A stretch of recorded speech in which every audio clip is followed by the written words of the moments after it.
School of Engineering and Technology, our school administrator, Sister Lily Anthony, and dear members of First Respondent Group. It's my pleasure to welcome you all to this important first aid training session. We are gathered here today because first aid is not a skill, it is a responsibility. Whether at home, at work, or in public, having the knowledge and confidence to respond in an emergency can make all the difference in saving a life. We are honored to have with us Mr. Rakesh A., Assistant Professor, Mechanical Department in SCFS School of Engineering and Technology. He is a wealth of knowledge and practical expertise, ensuring that we all leave here today better prepared to handle medical emergencies effectively. Let's make this session engaging, informative, and most importantly, valuable for all of us. On behalf of PJS, we welcome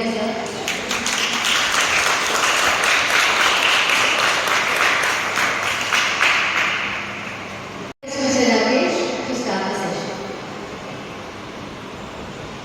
Good afternoon.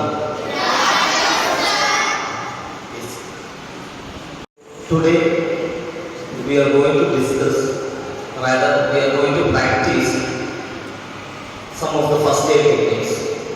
Are you ready for that? Yes. Okay, training തുടങ്ങാൻ മുമ്പ് ഞാനൊരു കാര്യം ചോദിച്ചോട്ടെ. ഇതിപ്പോൾ സുരക്ഷിത് മാർഗ് എന്ന് പറയുന്ന road safety പ്രോജക്റ്റിന്റെ ഭാഗമായിട്ടാണ് നിങ്ങൾക്ക് ഫസ്റ്റ് എയ്ഡ് ട്രെയിനിങ് ക്ലാസ് ഇവിടെ അറേഞ്ച് ചെയ്തിട്ടുണ്ട്. അപ്പൊ ആദ്യത്തെ എൻ്റെ സംശയം, ഫസ്റ്റ് എയ്ഡും റോഡ് സേഫ്റ്റി ഇത് തമ്മിൽ എന്തെങ്കിലും ബന്ധമുണ്ടോ? ഇവിടെ ഇരിക്കുന്ന ചേട്ടന്മാരെ എനിക്ക് തോന്നുന്നു ഡ്രൈവർമാരാണെന്ന് തോന്നുന്നു. ആണോ? ആണ്. അത് അങ്ങനെയാണെങ്കിൽ ചേട്ടന്മാരെ നിങ്ങളോടാണ് ആദ്യത്തെ ചോദ്യം. ഫസ്റ്റ് എയ്ഡും റോഡ് സേഫ്റ്റി അല്ലെങ്കിൽ റോഡും തമ്മിൽ എന്തെങ്കിലും ബന്ധമുണ്ടോ? ഫസ്റ്റ് എയ്ഡും റോഡ് സേഫ്റ്റിയും തമ്മിൽ എന്തെങ്കിലും ബന്ധമുണ്ടോ? ചേട്ടൻ ഓട്ടോറിക്ഷയാണ് ഓടിക്കുന്നതെന്ന് തോന്നുന്നു. ആണോ? അപ്പോൾ ഓട്ടോറിക്ഷയായിട്ട് ബന്ധമുണ്ട്. അങ്ങനെ അതായത് ഫസ്റ്റ് എയ്ഡും റോഡ് സേഫ്റ്റിയും തമ്മിൽ ബന്ധമുണ്ട് അല്ലേ? എന്താണ് ആ ബന്ധം എന്നൊന്ന് പറയാമോ?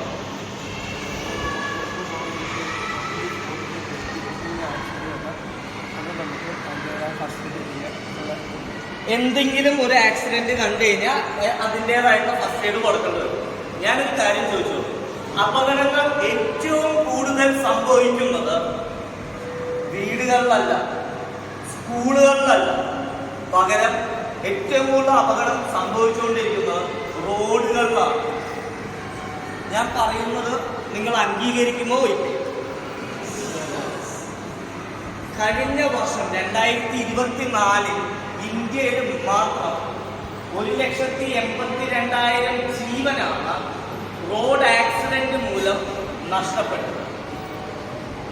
കേരളത്തിന്റെ സ്ഥിതി നമുക്ക് നോക്കുകയാണെങ്കിൽ 4,300-നും 4,400-നും ഇടയിൽ ജീവനാണ് റോഡ് ആക്സിഡന്റ് മൂലം നഷ്ടപ്പെട്ടേക്കുന്നത്. അതിനേക്കാൾ ഉപരി നമ്മളെ ഞെട്ടിക്കുന്ന വേറൊരു കണക്ക് കേരളത്തിൽ റോഡ് ആക്സിഡന്റ് കാരണം പാരലൈസ്ഡ് ആയി തളർന്നു പോയേക്കുന്ന ആൾക്കാരുടെ കണക്ക് കേരളത്തിലെ മാത്രം നോക്കുകയാണെങ്കിൽ അത് 15,000 കഴിഞ്ഞ വർഷത്തെ കണക്കാണ്. ഇത്രയും അപകടങ്ങൾ നടക്കുന്ന ഈ റോഡ് ആക്സിഡന്റിനെ ഞാനൊക്കെ പറഞ്ഞു വിളിക്കുന്നതെന്ന് ചോദിച്ചു, ഇതിനെ ലോക ദുരന്തം എന്ന് പറഞ്ഞ് വിളിക്കേണ്ടി വരും. വയനാട്ടിൽ സംഭവിച്ചേക്കുന്നത് ദേശീയ ദുരന്തമായിട്ട് പ്രഖ്യാപിക്കണം എന്നുള്ളതായിരുന്നു കേരളത്തിന്റെ ആവശ്യമെങ്കിൽ റോഡ് ആക്സിഡന്റിനെ ദേശീയ ദുരന്തമായിട്ട് തന്നെ പ്രഖ്യാപിക്കണം. നേരെ കുറച്ചാണ് പ്രഖ്യാപിക്കുന്നത് ലോക ദുരന്തമായിട്ട് പ്രഖ്യാപിക്കണം. കാരണം WHO-ന്റെ കണക്ക് പ്രകാരം, വേൾഡ് ഹെൽത്ത് ഓർഗനൈസേഷന്റെ പഠനവും അവരുടെ കണക്കുകളും വെച്ച് അവർ പറയുന്നത് 5 വയസ്സിനും 25 വയസ്സിനും ഇടയിൽ പ്രായമുള്ള യുവാക്കൾ, വിദ്യാർത്ഥികൾ ഇവര് മരണപ്പെടുന്നതിന്റെ പ്രധാന കാരണം എന്ന് പറയുന്നത് റോഡ് ആക്സിഡന്റ് ആണ്. എന്റെ മുമ്പിലിരിക്കുന്ന കുട്ടികളെ നിങ്ങൾ നാളെ അല്ലെങ്കിൽ ഒരു പക്ഷെ 18 വയസ്സ് കഴിയുമ്പോൾ തന്നെ വാഹനമായിട്ട് റോഡിലേക്ക് ഇറങ്ങുന്ന ആൾക്കാരാണ്, അല്ലെങ്കിൽ ഇറങ്ങാൻ പോകുന്ന ആൾക്കാരാണ്. നിങ്ങളോടൊറ്റ കാര്യം ഞാൻ പറയുന്നുള്ളൂ, റോഡിൽ നിങ്ങളുടെ ശ്രദ്ധ മരിച്ചാൽ, റോഡിൽ നിങ്ങളുടെ ശ്രദ്ധ മരിച്ചാൽ അവിടെ ഒരു അപകടം ജനിച്ചിരിക്കും. അങ്ങനെ ഒരു അപകടം ജനിച്ചാൽ ആ അപകടത്തിൽ പെട്ട ആളെ എങ്ങനെ സേഫായി നമുക്ക് ആശുപത്രിയിൽ എത്തിക്കാം? അവിടെ ഫസ്റ്റ് എയ്ഡ് എന്ന് പറയുന്നതിന് ഏറ്റവും ബോധമുള്ള കാര്യം. ഇന്നത്തെ നമ്മുടെ ഈ കണക്ക് 4300 4400 എന്ന് പറയുന്ന കണക്കും 15000 12000 എന്ന് പറയുന്ന കണക്ക് ഓൺ ആൻ ആവറേജ് കേരളത്തിന്റെ കഴിഞ്ഞ 10 വർഷത്തെ ആവറേജ് നോക്കുമ്പോൾ 12000 ആൾക്കാരാവുന്നേ പാരലൈസ്ഡ് ആയിട്ട് തളർന്നു കിടക്കുന്നു. ഒന്നില്ലെങ്കിൽ അരയ്ക്ക് കീഴ്പോട്ടേക്ക് അല്ലെങ്കിൽ മൊത്തം തളർന്നു കിടക്കുന്ന അവസ്ഥ. ഇതിനെന്താ കാരണം എന്ന് ചോദിച്ചു കഴിഞ്ഞാൽ ആ തളർന്ന് കിടക്കാനായുള്ള കാരണം അതിന് 35% IMA ഇന്ത്യൻ മെഡിക്കൽ അസോസിയേഷന്റെ പഠന പ്രകാരം അവർ പറയുന്ന എന്താണെന്ന് വെച്ച് കഴിഞ്ഞിട്ടുണ്ടെങ്കിൽ 35% അപകടത്തിൽ സംഭവിക്കുന്ന പരിക്ക്, 35% ആൾക്കാർ. ബാക്കി വരുന്ന 65% ആൾക്കാർ, 60 മുതൽ 65% ആൾക്കാർക്ക് ആ അവസ്ഥ വരാൻ കാരണം അവര് ആശുപത്രിയിൽ എത്തിച്ച മാർഗം ശരിയല്ലാത്തത്. എന്താ ആശുപത്രിയിൽ എത്തിച്ച മാർഗം ശരിയല്ല എന്ന് പറയുന്നത്? നിങ്ങളെല്ലാവരും ഈ കൂട്ടത്തിൽ ആരെങ്കിലൊക്കെ അപകടങ്ങൾ റോഡ് ആക്സിഡന്റ് കണ്ടേക്കുന്നവരും, ഈ ഇരിക്കുന്ന കൂട്ടത്തിൽ ആരെങ്കിലും റോഡ് ആക്സിഡന്റ് കണ്ടേക്കുന്നവരും ചേട്ടൻ കൈയൊക്കെ ചേട്ടൻ കണ്ടു. കുട്ടികളെ മക്കളെ നിങ്ങളെ ഞാൻ ഈ ഒരു കാര്യം ഞാൻ ചോദിക്കും. ഇല്ല, മക്കൾ കൈയോ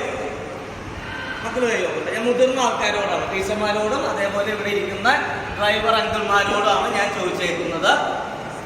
ചേട്ടൻ അതുപോലെ സംഭവം കണ്ടത് എന്നല്ല, എന്താണ് ചേട്ടൻ കണ്ടിരുന്നത്? അപകടം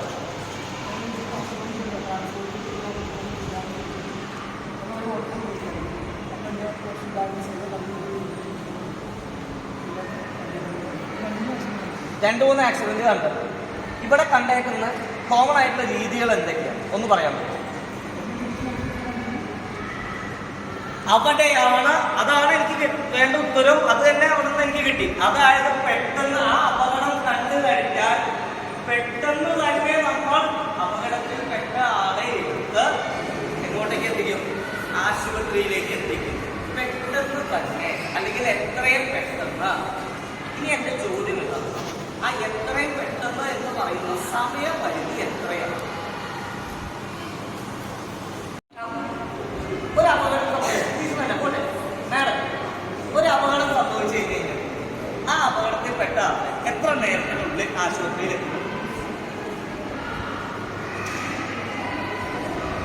എത്രയും പെട്ടെന്ന് എന്നുള്ള ഉത്തരം എനിക്ക് വേണ്ട, എനിക്ക് സമയമാണ് വേണ്ടത്. നമുക്ക് എങ്ങനെ വേണമെങ്കിലും കൊണ്ടുപോകാമേ. എത്ര നേരത്തിനുള്ളിൽ ആളെ ആശുപത്രിയിൽ എത്തും? ടൈം ലിമിറ്റാണ് ഞാൻ.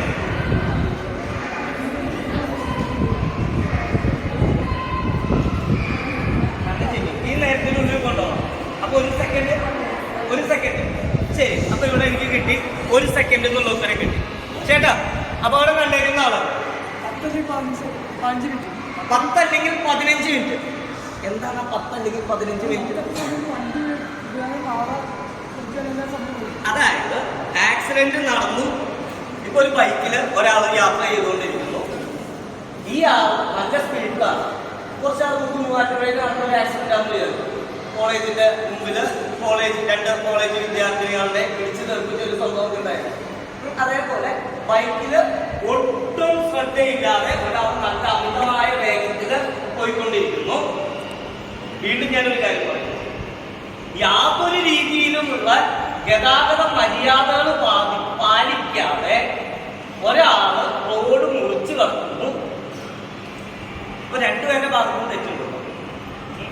ബൈക്ക് വന്ന് ഇടിക്കുന്നു, ഈ ആള് തെറിച്ചു പോകുന്നു, ബൈക്കുകാരനും തെറിച്ചു പോയി വീഴുന്നു. അപകടം സംഭവിച്ചു. അപകടം സംഭവിച്ചു കഴിഞ്ഞാൽ ഇനി ചേട്ടൻ പറഞ്ഞത് വെച്ചാൽ പെട്ടെന്ന് നമുക്ക് വണ്ടി കിട്ടാനുള്ള സമയം, വണ്ടി കിട്ടി ഈ ആളെ കയറ്റി കൊണ്ടുപോകാനായിട്ടാണ് 10 മുതൽ 15 മിനിറ്റ് എന്ന് പറഞ്ഞു. പുറകെ ഒരു ഓട്ടോറിക്ഷ വന്നു.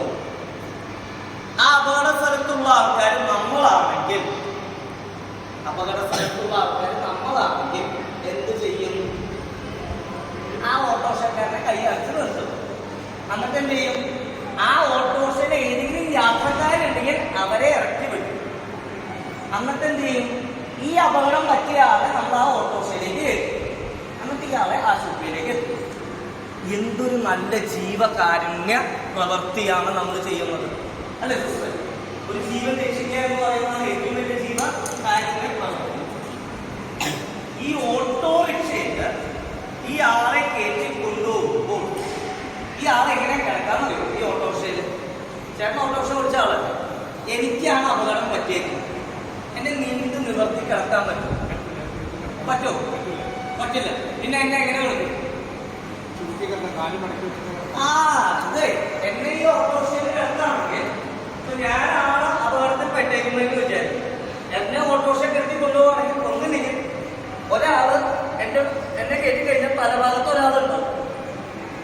ആ ആളുടെ മടിയിലേക്ക് എനിക്ക് എന്റെ തല വെച്ചു കൊടുക്കും. ഇത് കഴിഞ്ഞ് ബാക്കിയുള്ളവരൊക്കെ കൂടി എന്നെ ഉന്തിത്തള്ളി എങ്ങനെയെങ്കിലൊക്കെ ഓട്ടോറിക്ഷ കയറ്റും. കാൽ ഭാഗത്തും ഒരാളുണ്ടാവും. ഞാൻ ഇങ്ങനെ കിടന്നു കഴിഞ്ഞ് കഴിഞ്ഞാൽ എന്റെ തല പുറത്തുണ്ടാവും, എന്റെ കാലും എവിടെ ഉണ്ടാവും? വണ്ടിക്ക് പുറത്തായിരിക്കും. തല പിടിച്ച് ഇങ്ങനെ ഒരു മടക്ക് കൊടുക്കും, കാല് പിടിച്ചത് ഇങ്ങനെ ഒരു മടക്ക് കൊടുക്കും. ഇതാണ് എന്റെ അവസ്ഥ. ഓട്ടോറിക്ഷയിൽ എന്റെ അവസ്ഥ ഇതാണ്. ആലോചിക്കണം. ഏറ്റവും വലിയ കാരുണ്യ പ്രവൃത്തിയാണ് നമ്മൾ ചെയ്യുന്നത്. മനുഷ്യത്വം നിറഞ്ഞ പ്രവൃത്തി, അല്ലെ? ഒടിവുള്ള ഒരാളാണ്, ചതവുള്ള ഒരാളാണ്, ഇന്റേണൽ ബ്ലീഡിംഗ് ഉള്ള ഒരാളാണ്. ഈ ആളെ മടക്കി വെച്ച് കഴിഞ്ഞാൽ അവർക്ക് ഒരു വേദനയും ഉണ്ടാവില്ല. അത് പറയും, ആ എന്തൊരു രസം, എന്റെ വേദനകളൊക്കെ മാറി. അങ്ങനെ ആൾക്കാർ പറയാം. ആണോ? ആണോ? ആണോ? അല്ലേ? അല്ല. നമ്മൾ ഈ ഓട്ടോറിക്ഷയ്ക്ക് എന്തിനാ എത്രയും പെട്ടെന്ന് ആശുപത്രിയിൽ എത്തിക്കാനായിട്ട് ആശുപത്രി കൊണ്ടുപോകും.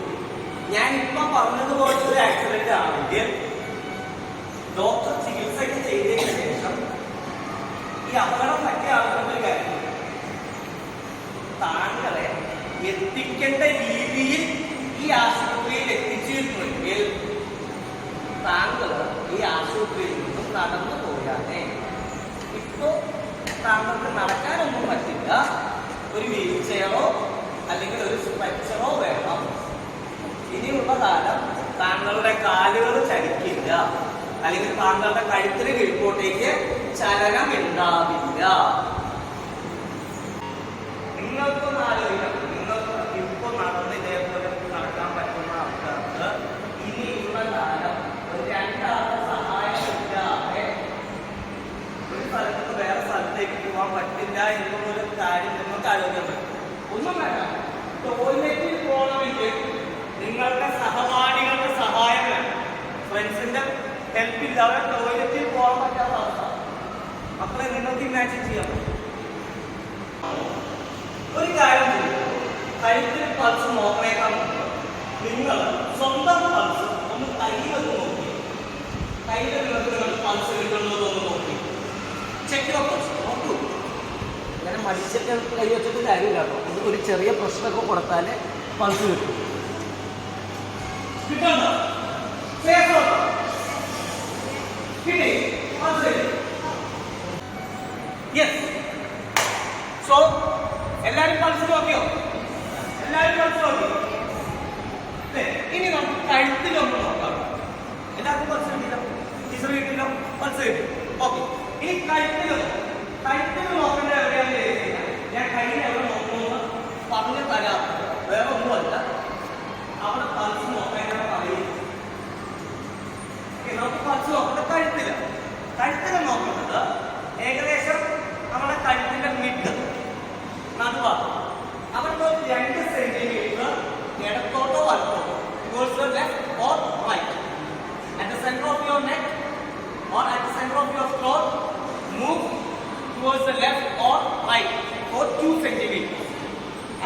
safely ആണെന്ന് പറയുന്നത് ഏകദേശം 2 സെന്റിമീറ്റർ.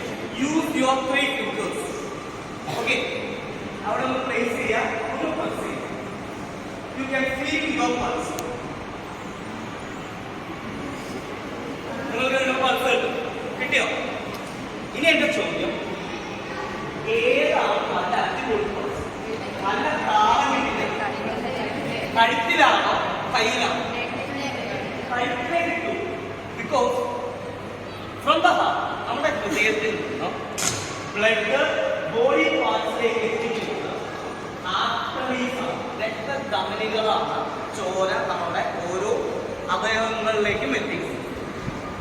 ആൻഡ് ഹ്യൂമൻ ബീയിങ്സിനെ സംബന്ധിച്ച് മൊത്തം 4 മേജർ ആർട്ടറീസ് ആണ്, ഇൻ വിച്ച് 2 ആർട്ടറീസ് എന്ന് പറയുന്നത് ശരീരത്തിന്റെ ബാക്കി ഭാഗം, 2 ആർട്ടറി എന്ന് പറയുന്നത് ഡയറക്ട്ലി ടു ദ ബ്രെയിൻ, നേരെ ബ്രെയിനിലേക്ക്. ആ ഉള്ള 2 ആർട്ടറീസിലാണ് നിങ്ങൾ ഇപ്പം പൾസ് നോക്കുന്നത്. അതാണ് സ്ട്രോങ് പൾസ് എന്ന് പറയുന്നത്. മറ്റേ പൾസ് എന്ന് പറയുന്നത് കയ്യിലേക്ക് വരുന്നത് അത് സബ് ആർട്ടറീസ് ആണ്. അപ്പൊ നമുക്ക് വി ഹാവ് റിവേഴ്സ്, റിവേഴ്സ് ഉണ്ടല്ലോ.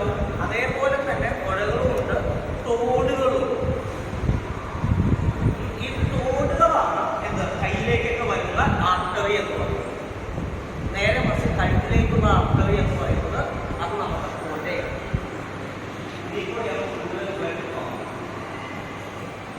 നമുക്ക് നമ്മുടെ ചുറ്റുപാടും നോക്കാം, സഹായത്തിന് ആൾക്കാരെ വിളിക്കാം, ആംബുലൻസ് വിളിക്കാം. ആംബുലൻസിൽ വേണം വിക്ടിമിനെ ആശുപത്രിയിൽ എത്തിക്കാൻ. അതിന് നിങ്ങൾക്ക് 1 മണിക്കൂർ സമയമുണ്ട്.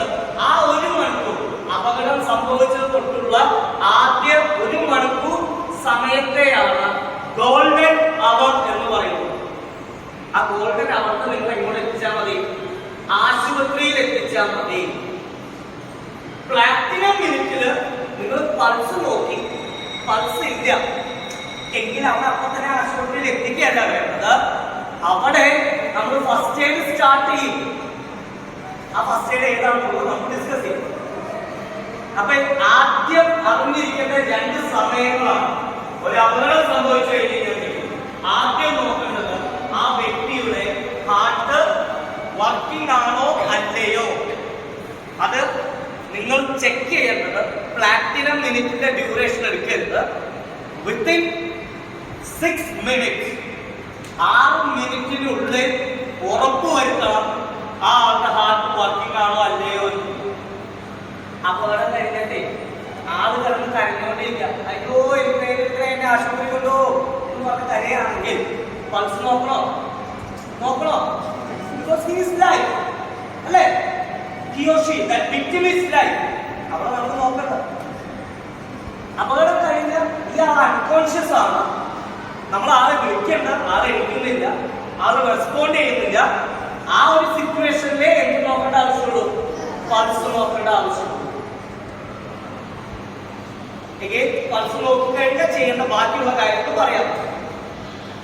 രണ്ടാമതൊരു കാര്യം, അപകടം സംഭവിച്ചു കഴിഞ്ഞാൽ പിന്നെ ചെയ്യാൻ പാടില്ലാത്തൊരു കാര്യമാണ് പുറകെ വരുന്ന വാഹനങ്ങളെ കൈ കാണിച്ച് തടഞ്ഞു നിർത്തി അതിന്റെ യാത്രക്കാർക്കും ബുദ്ധിമുട്ട് നൽകി ആ വാഹനത്തിന് ഈ വിക്ടിമിനെ കയറ്റി കൊണ്ടുപോകേണ്ട ആവശ്യമില്ല. നമ്മൾ എന്തിനു വേണ്ടി വെയിറ്റ് ചെയ്യണം? ആംബുലൻസിന് വേണ്ടി വെയിറ്റ് ചെയ്യണം. ആംബുലൻസ് വിളിക്കുക, ആംബുലൻസിലാണ് കൊണ്ടുപോകേണ്ടത്. വേറൊരു വാഹനത്തിനും കൊണ്ടുപോകാൻ പാടില്ല. ഓക്കെ ആണോ? Is it okay? അതല്ലെങ്കിൽ വീണ്ടും കുറെ അഭിമന്യമാരെ ആംഗിലിമാരെ ഒക്കെ നമ്മളായിട്ട് വീണ്ടും സൃഷ്ടിക്കാൻ തുടങ്ങും. ഒന്ന്. രണ്ടാമത്തെ കാര്യം, ഈ അപകടം നടന്നു കഴിഞ്ഞു കഴിഞ്ഞാൽ ഏറ്റവും വലിയ കാരുണ്യമാണ്, അല്ലെങ്കിൽ വീണ്ടും ഹ്യൂമാനിറ്റിയാണ് അപകടത്തിൽ പെട്ട ആൾക്ക് വെള്ളം കൊടുക്കുക എന്നത്. അല്ലേ? ശരിയാണോ തെറ്റാണോ? അങ്ങനെ കറക്റ്റ്. അപകടത്തിൽ പെട്ട ആൾക്ക് വെള്ളം കൊടുക്കും. ഇല്ല, കൊടുക്കാനായിട്ട് ഒരു അവസരം കിട്ടിയില്ലെങ്കിൽ കൊടുക്കാൻ, അല്ലേ? എന്തായാലും എനിക്ക് ആ ഒരു കാര്യം എനിക്ക് വേണം. ശരിയോ തെറ്റോ? എങ്കിൽ ഞാൻ ഇന്ന് തൊട്ട് ഞാൻ നിങ്ങളുടെ അടുത്ത് പറയുന്നു, ഒരു അപകടത്തിൽ പെട്ട ആൾക്ക് യാതൊരു കാരണവശാലും വെള്ളം കൊടുക്കരുത്. ഒരു കാരണവശാലും വെള്ളം കൊടുക്കരുത്. അവിടെ പുറകെ ടീച്ചർ പറയാൻ തുടങ്ങി, ഇതെന്തൊരു ദുഷ്ടനാണ്, അപകടത്തിൽപ്പെട്ട ആൾക്ക് വെള്ളം കൊടുക്കാൻ പാടില്ലല്ലോ. ഇത്രയും മനുഷ്യത്വം ഇല്ലാത്ത ആള് എന്താ പറയുക, ശ്വാസം കിട്ടില്ല. Very good, very good. ആ ആൾക്ക് നമ്മൾ വെള്ളം കൊടുത്താൽ നമുക്ക് 2 ദ്വാരങ്ങളാണ്. ഒന്ന് നേസൽ ക്യാവിറ്റി, എന്തിനാ? ശ്വാസം എടുക്കാൻ. പിന്നെ ഒന്ന് നമുക്ക് ഓറൽ ക്യാവിറ്റി, വായ, ഭക്ഷണം കഴിക്കാനും വെള്ളം കുടിക്കാനും അതേപോലെ തന്നെ ശ്വാസം എടുക്കാൻ.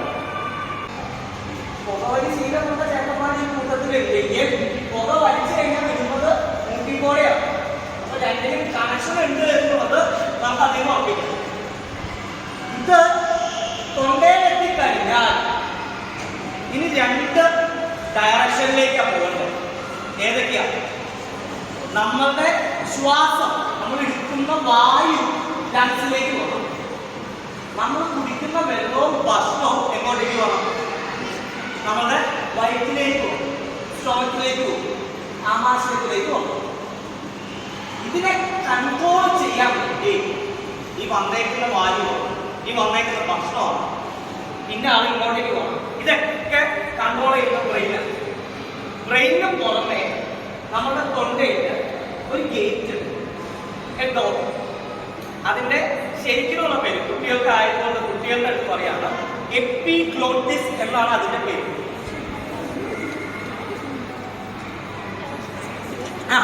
മാം പറയുന്നത് ചെയ്യണം. Yes, we have a mechanism അല്ലെങ്കിൽ an organ which is called as epiglottis. വേറെ ഒന്നുമില്ല, ഒരു കഥ. ഈ ടോൾ ഗേറ്റില് വീഴുന്ന കഥകളുണ്ട്. അതേപോലെ ഒരു ഡോർ, അവന്റെ ഫംഗ്ഷൻ എപ്പോഴും ഫുഡ് വെള്ളം വന്നു കഴിഞ്ഞ് കഴിഞ്ഞിട്ടുണ്ടെങ്കിൽ അതിനെ പുഷ് ചെയ്ത് നേരെ ഈസോഫാക്സ് വഴിയാണ് നമ്മുടെ വയറ്റിലേക്ക് എത്താൻ പോകുന്നത്. ആ പാത്തിലേക്ക്, ആ റോഡിലേക്ക് എന്ത് ചെയ്യാം, ഇവരെ ഡയറക്റ്റ് ചെയ്യും. വായുവാണ് വരണമെങ്കിൽ അതിനെ നേരെ ഇങ്ങോട്ടേക്ക് വരണം, ലങ്സിലേക്ക് വരണം. ആൻഡ് ഈ ഡയറക്റ്റ് ചെയ്ത് ഇവരെ പുഷ് ചെയ്തവർ ഇത് വെള്ളം വരാണെങ്കിൽ കണ്ണു കൊടുത്തിട്ടാണ് വരുന്നത്. ഇത് കൺട്രോൾ ചെയ്യുന്നത് നമ്മുടെ ബ്രെയിനാണ്. If you are in a panic situation, ഭക്ഷണം കഴിക്കുമ്പോൾ സംസാരിക്കരുത് എന്ന് പറയാറ്. എന്തുകൊണ്ടാണ്?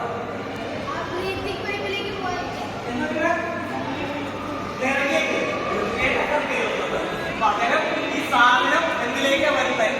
നമ്മളുടെ ശ്വാസകോശത്തിന്റെ അവിടെ എപ്പിഗ്ലോട്ടിസില് ഒരു തടസ്സമാണ് ഉണ്ടാകുന്നത്. ലങ്സിന്റെ പാപ്പിലേക്ക് അത് വരും. അങ്ങനെ ലങ്സിന്റെ പാപ്പിലേക്ക് വരുമ്പോൾ നമുക്ക് ബ്രീത്ത് ചെയ്യാൻ പറ്റില്ല. ബ്രീത്ത് ചെയ്യുന്നതിന് നമുക്ക് ബുദ്ധിമുട്ട് വരും, ശ്വാസം വിട്ട് വരും, ശ്വാസതടസ്സം വരും. നമ്മൾ കുടിക്കുന്ന വെള്ളം ലങ്സിലേക്ക് ചെല്ലാനും ലങ്സിന് വെള്ളം കെട്ടാനും അതുമൂലം നമുക്ക് ബ്രീത്ത് ചെയ്യാൻ പറ്റാത്ത അവസ്ഥയിലേക്ക് വരും. ഒരു കാരണവശാലും അപകടത്തിൽപ്പെട്ട ആൾക്ക് എന്ത് കൊടുക്കരുത്? വെള്ളം കൊടുക്കരുത്. കാരണം എന്താ? ലങ്സിൽ പോയി കഴിഞ്ഞിട്ടുണ്ടെങ്കിൽ നമുക്ക് ശ്വാസം എടുക്കാൻ പറ്റില്ല. ഏറ്റവും വലിയ ജീവകാരുണ്യം ചെയ്യാൻ നോക്കിയിട്ട് വെളുക്കാൻ തേച്ചത് പാടാവും. അപ്പൊ അവസരം കിട്ടാത്ത നന്നായി. ഇനി അവസരം കിട്ടിയാലും കൊടുക്കണം, ഇനി അവസരം കിട്ടിയാലും കൊടുക്കണം. ഞാൻ ദുഷ്ടനാണ്, ഞാൻ എന്ത് ചെയ്യില്ല, വെള്ളം കൊടുക്കില്ല. അത് ഉറപ്പിച്ചു. ഓക്കെ ആണല്ലോ? ശരി. ഇനി എനിക്ക് ചേട്ടന്മാര് ഇവിടെ ഇങ്ങനെ അച്ചടക്കത്തോടെ കൈ കെട്ടിയിരിക്കണമെന്ന് എനിക്ക് അത്ര ഇഷ്ടമാവുന്നു. അപ്പൊ അതുകൊണ്ട് ഒരു 5 പേരും കൂടെ ഇച്ചു വന്നു, ഒരു 5 പേരും കൂടെ ഇച്ചു വന്നു.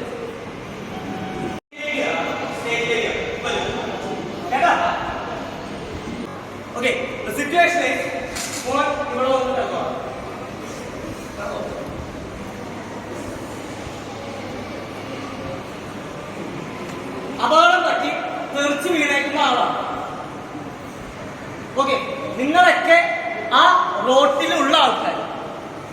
ഇനി നിങ്ങൾ എന്തൊക്കെ ചെയ്യും? ഇപ്പൊ ഞാൻ പറഞ്ഞ കുറച്ച് കാര്യങ്ങൾ നിങ്ങൾക്ക് അറിയാം. എന്നാലും ശരി, ഈ ആളെ ആശുപത്രിയിലേക്ക് കൊണ്ടുപോകും. ഇപ്പൊ ഞാൻ പറഞ്ഞിരുന്നു ആംബുലൻസിൽ വേണം കൊണ്ടുപോകാനൊക്കെ. ആംബുലൻസ് വന്നു. ആംബുലൻസിൽ ഈ ആളെ നിങ്ങൾ എങ്ങനെ ഇട്ട് കിടക്കും? എനിക്ക് അത് കണ്ടോ.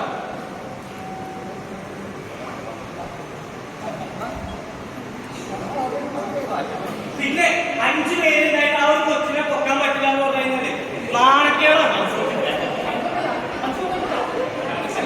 പൾസിന്റെ എല്ലാം ഈ ആളെ ആശുപത്രി ആംബുലൻസിലേക്ക് കയറ്റണം. സ്ട്രെച്ചർ എന്ന് പറ്റിയത് പറയും. മറ്റേ ഊരി മാറ്റി കൊണ്ടുവരാൻ പറ്റുന്ന സ്ട്രെച്ചറല്ല, ഉരുട്ടി കൊണ്ടുവരുന്ന സ്ട്രെച്ചറാണ് ആംബുലൻസിൽ. അപ്പൊ പൊക്കി കിടക്കണം. ആ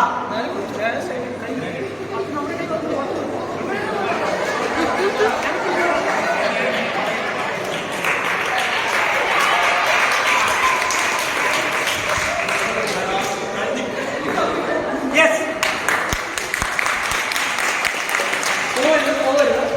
പോവരുത്. ഇതെന്റെ ഒരു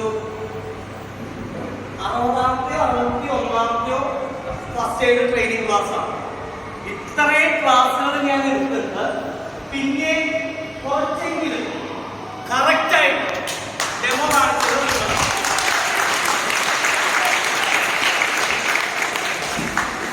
ഇനി അവിടെ ചെറിയ കറക്ഷൻസ് മാത്രമേ ഞാൻ വരുത്തുള്ളൂ. ചെറിയ കുറച്ച് കറക്ഷൻസ്. നിങ്ങൾ എടുത്ത രീതി അതിന്റെ യഥാർത്ഥ രീതിയാണ്. അതായത് സാധാരണഗതിയിൽ ഒരാൾ ആക്സിഡന്റിൽ പെടാണെങ്കിൽ ആ ആളെ ആൾക്കാർ എടുക്കുന്നത് എങ്ങനെയാണെന്ന് ചോദിച്ചു കഴിഞ്ഞാൽ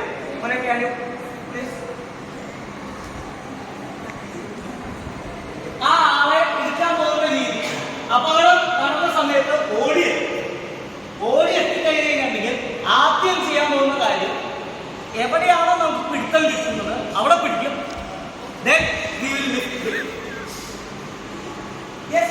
ഞാൻ വെറുതെ പറയുന്നതല്ല, കുട്ടികളുള്ളതുകൊണ്ട് മാത്രമാണ് ഞാൻ വീഡിയോ ഡെമോൺസ്ട്രേഷൻ വയ്ക്കാറ്. നിരവധി CCTV വിഷ്വൽസ് ഞങ്ങളുടെ കയ്യിൽ ഇതേപോലെ പൊക്കിയെടുക്കും. നിരവധി വിഷ്വൽസ്. ഈ ഒരു പ്രാക്ടീസ് നമ്മളുടെ റോഡിൽ നമ്മൾ കാണുന്നതാണ്. ഇവിടെ സംഭവിക്കുന്ന കുറച്ച് കാര്യങ്ങൾ ഞാൻ പറയുന്നുണ്ട്. ഞാൻ പറഞ്ഞിട്ട് നീ അനങ്ങാൻ പാടില്ല. ഓക്കെ,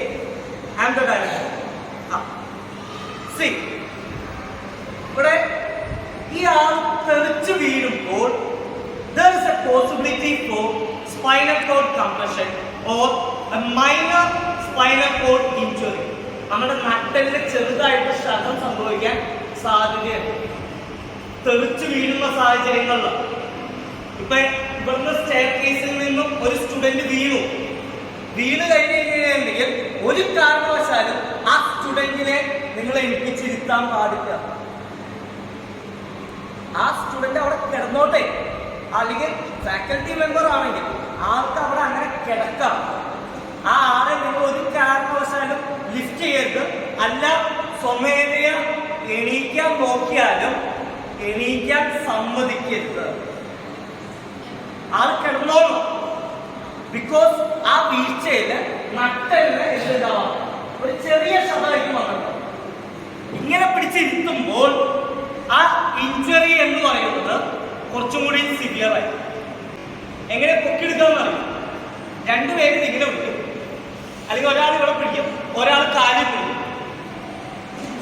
അപ്പൊ എന്ത് പറ്റുമെന്ന് ചോദിച്ചു കഴിഞ്ഞിട്ടുണ്ടെങ്കിൽ ആ ബാക്ക് ബോൺ റീജിയൻ എന്ന് പറയുന്നത് ഇങ്ങനെ സാഗ് ചെയ്യുന്നത് കാണാൻ പറ്റും.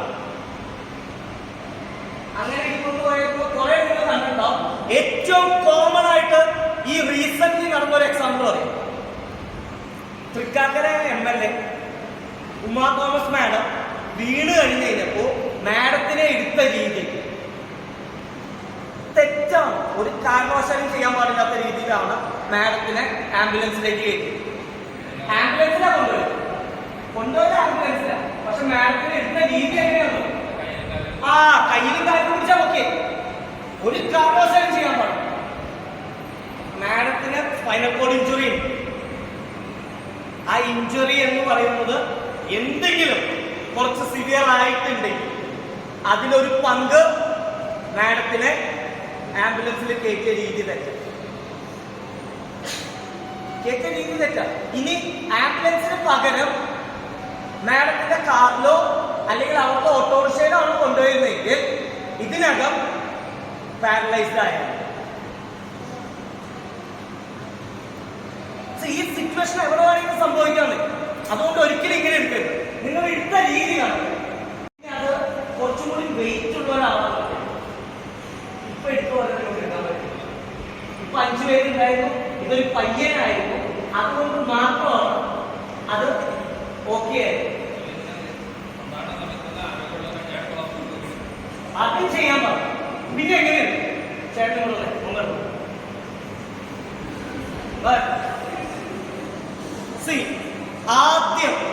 ആദ്യം പ്രൊട്ടക്ട് ചെയ്യേണ്ട റീജിയൻ എന്ന് പറയുന്നത് ഹെഡ് ആൻഡ് നെക്ക്. തലയും കഴുത്തുമാണ് ആദ്യം പ്രൊട്ടക്ട് ചെയ്യുന്നത്. തലയും കഴുത്തും എങ്ങനെ പ്രൊട്ടക്ട് ചെയ്യും? ചിലപ്പോൾ ഇയാൾക്ക് ഹെൽമെറ്റ് ഉണ്ടാവും.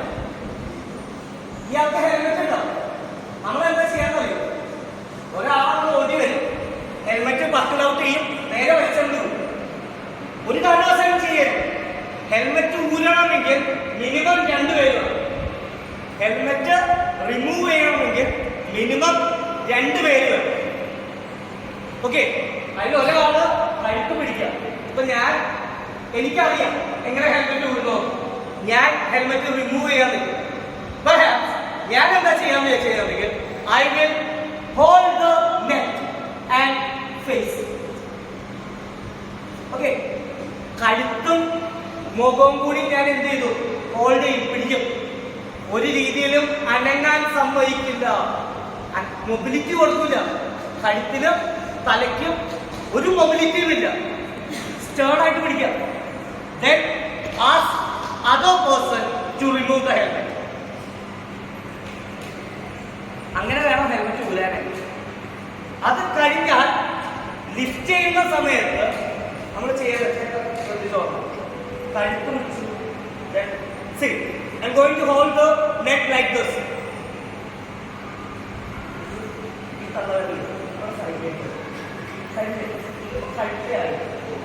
ഇനി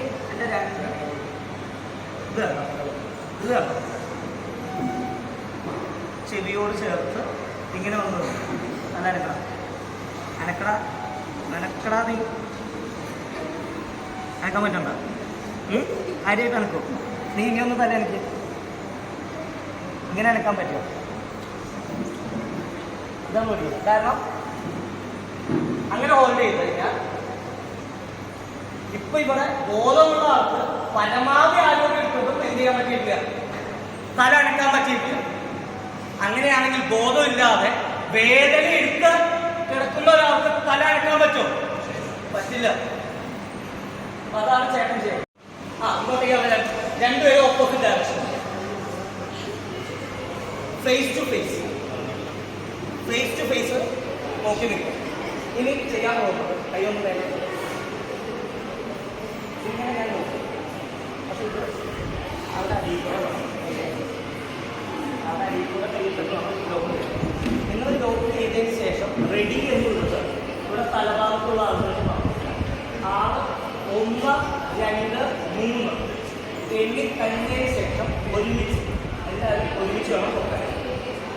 ഓക്കെ, ഇനി പിടിക്കുമ്പോൾ ഈ 2 കൈകൾ ഇതിന് കഴിയുന്നത് ഈ കൈ വയറിന് ചോട്ടിലാണ്. നിങ്ങളുടെ ആദ്യത്തെ കൈ ഇവിടെ, പിന്നത്തെ കൈ ഓക്കെ. മുട്ട് കഴിഞ്ഞല്ല, മുട്ട് കഴിയുമ്പോൾ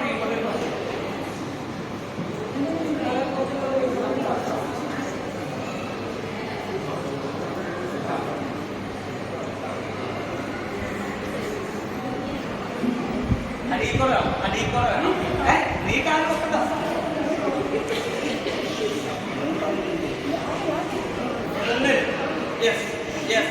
Yes. Doing good.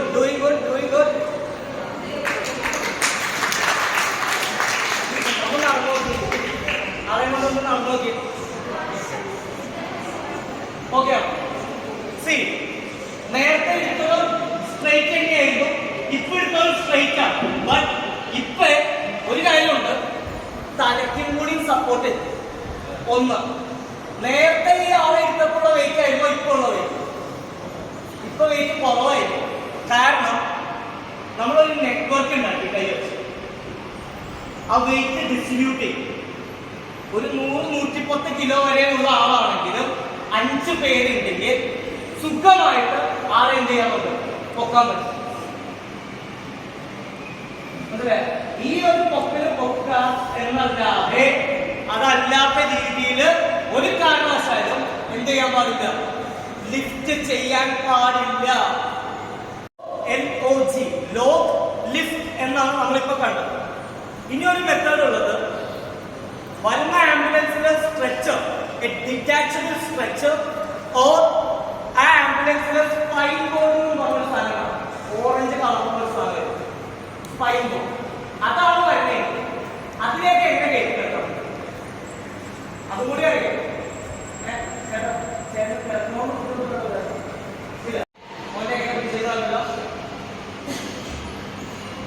അവിടെ അങ്ങനെ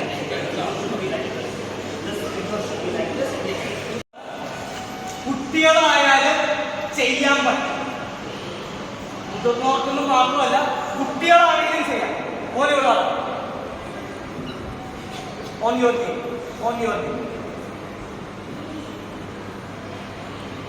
ഓക്കെ. ഫസ്റ്റ് ചെയ്യേണ്ടത് ഈ കൈ എന്ത് ചെയ്യാം, സ്ട്രൈറ്റ് ആക്കി. Then hold it over here. Okay, come closer. All right, hold the head. Now after the count of 3 നിങ്ങളുടെ സൈഡിലേക്ക് ആളെ ചെല്ലും. ഓക്കെ, 1 2 3. നടുവിന് എന്തെങ്കിലും സംഭവിച്ചോ? ഇല്ല. Now see, I am placing the stretcher or spine board. എങ്ങനെ വയ്ക്കണം? ഇങ്ങനെയാണ്. Then again on the after count of 3 ഇങ്ങോട്ടേക്ക് തിരിച്ചു വരണം. ഒരുമിച്ച് വരണം കേട്ടോ. 1 2 3.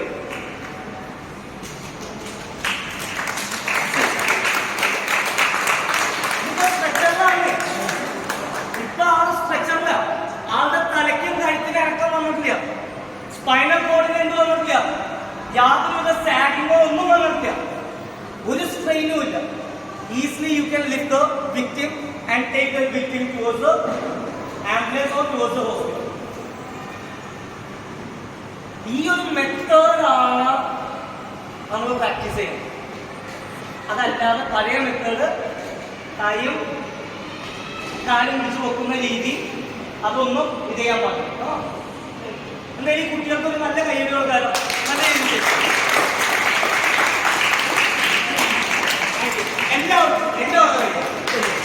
എത്ര നേരത്തിനുള്ളിൽ ഇയാളെ ആശുപത്രിയിൽ എത്തിക്കണം? 1 hour, 8-12 minute platinum minute to check the pulse. 1 മണിക്കൂറിനുള്ളിൽ ആളെ ആശുപത്രിയിൽ എത്തിച്ചാൽ മതി. ആംബുലൻസ് വിളിക്കാൻ പറ്റും. ആംബുലൻസ് വിളിക്കാൻ പറ്റുമോ? 102 108 വിളിച്ചു കഴിഞ്ഞാൽ ആംബുലൻസ് സർവീസായി.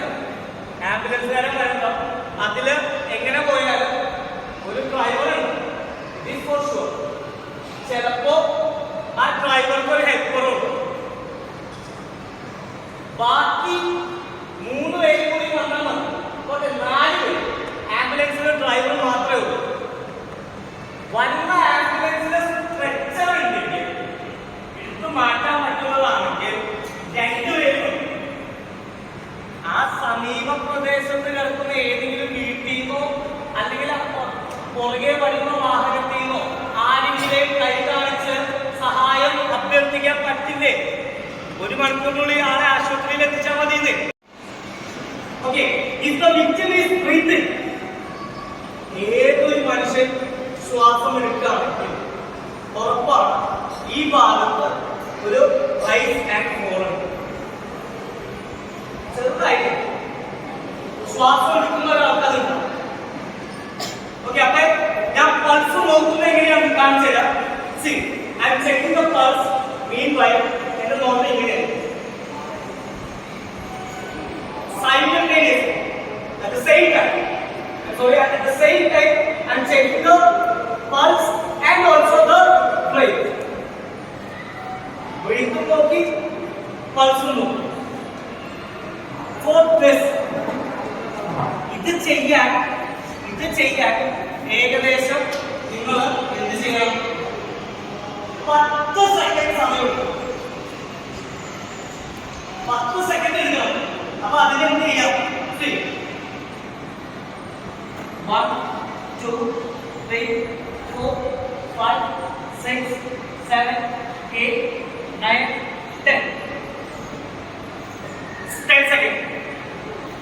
ഇതില് 1, 2 എനിക്ക് പൾസ് കിട്ടി. പിന്നെ ഞാൻ ടൈം വേസ്റ്റ് ചെയ്യണം. Heart is working. Okay, 10 second ഞാൻ വെയിറ്റ് ചെയ്തു, പൾസ് കിട്ടിയില്ല, ആൾ ബ്രീത്ത് ചെയ്യുന്നതായിട്ട് കാണാൻ പറ്റിയില്ല. അങ്ങനെയാണെങ്കിൽ we can confirm that the heart has stopped. Heart നിന്നു.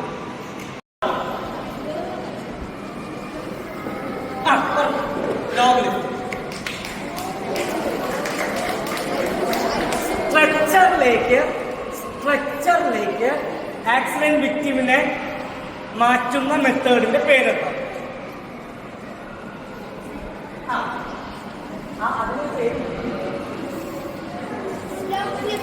ലോഗ് ലിഫ്റ്റ് കഴിഞ്ഞു, അത് പൊക്കുന്ന ലോഗ് റോളർ.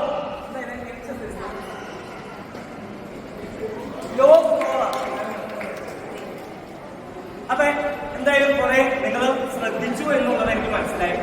ഇത്രയും നേരം ഈ ക്ലാസ് 100% ശ്രദ്ധിച്ചവർക്ക് ഞാൻ 100% നന്ദി പറഞ്ഞു. ഒരു 30% ശ്രദ്ധിച്ചവർക്ക് 30% നന്ദി പറഞ്ഞവർക്ക് ഞാൻ നിർത്തുന്നു.